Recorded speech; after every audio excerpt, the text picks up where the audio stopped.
Hello, Substack friends. It is so nice to be in your company. How was your holiday? How do you feel? Please leave some comments and let me know. Let me know how you're doing. So I just uploaded my new video, and for some reason YouTube is taking a long time to finish the process.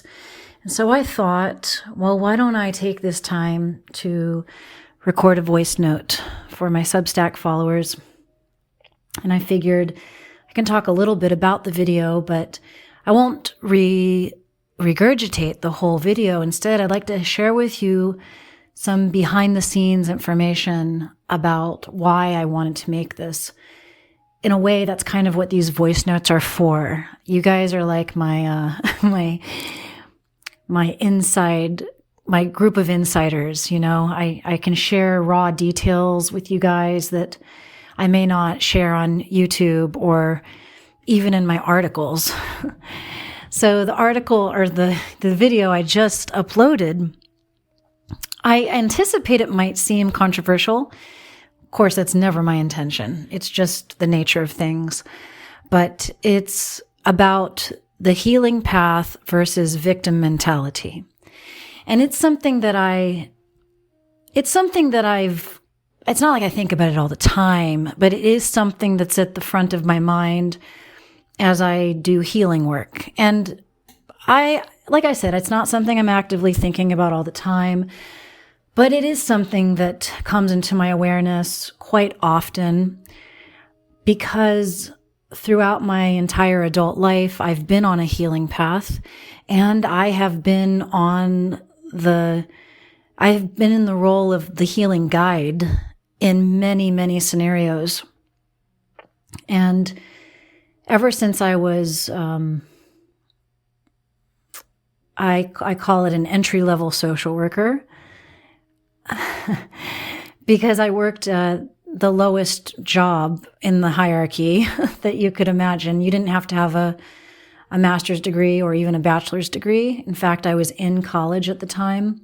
I was studying sociology, and I was going to become like a real bona fide social worker. And I was fortunate to find myself working at an entry-level position in a women's shelter, domestic violence shelter. And I had volunteer training with a rape crisis center before that.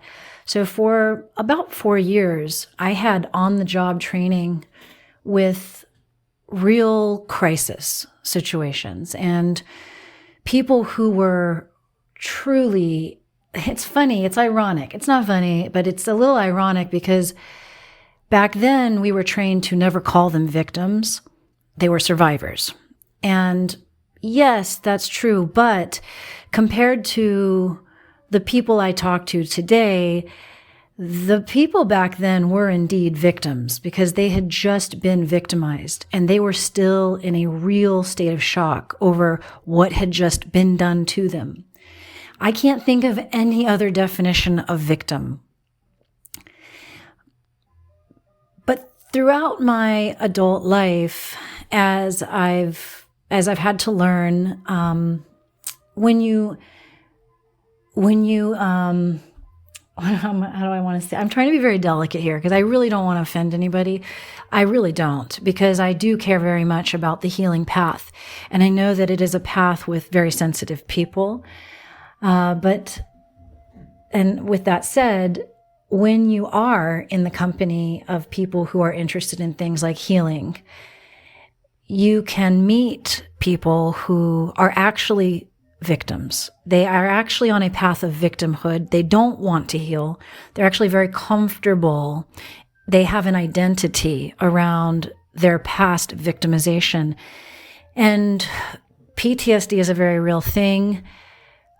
The reason why many of us are on a healing path is because there are real traumas from the past that are stuck inside our bodies. And that's what I talk about all the time, is trauma stuck in the body. And what happens is it gets triggered, and a lot of times you don't know what caused it to be triggered. You just know that you react irrationally and in a somewhat dramatic fashion, or it brings you to a feeling of despair. It brings you to a place that you don't want to be. But as you get further along the healing path, you learn to recognize where your triggers are. You learn to take responsibility for your reactions, and you learn to do the work to get to the healing place. And you also start to understand that healing is not really a destination. It's just a process. It's just a skill that you're working on constantly. But I have met many people who are what I would call professional victims. And I don't associate with them. As soon as I realize that somebody is a professional victim, meaning they enjoy the feeling of pity. They enjoy people feeling sorry for them. And there's something about their trauma becomes their identity. And I find these people very difficult to be around. They tend to be difficult and argumentative.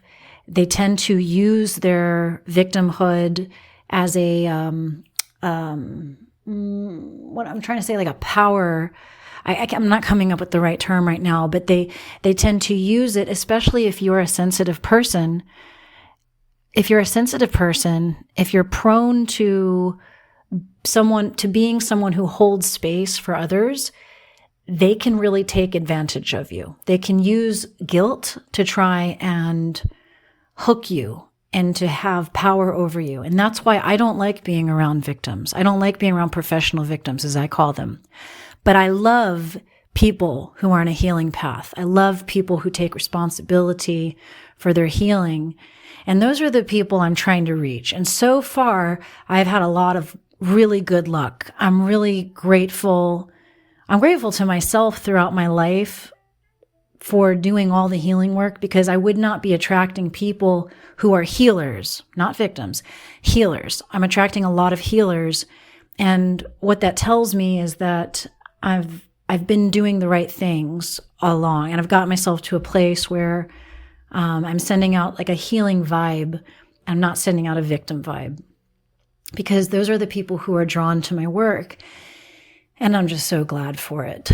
So anyway, it looks like YouTube has approved my video, and I can go ahead and hit publish. So I'll put a link to it in the voice note description, because I'm going to post this voice note immediately as well. Let me know what you guys think. This is a hot button issue. Do you feel any attachment to your trauma? Do you ever feel like a victim? Do you know the difference between being a victim and being a healer? Tell me what you think. I think it's an interesting conversation to have. And also, if you're looking for support, please check out the Healthy Voice community. I have to say, most of the people in there I'll say everyone in there who has been vocal is a healer. They're not victims. And that's one of the things I love about it. It's a very supportive space for that. So, talk soon.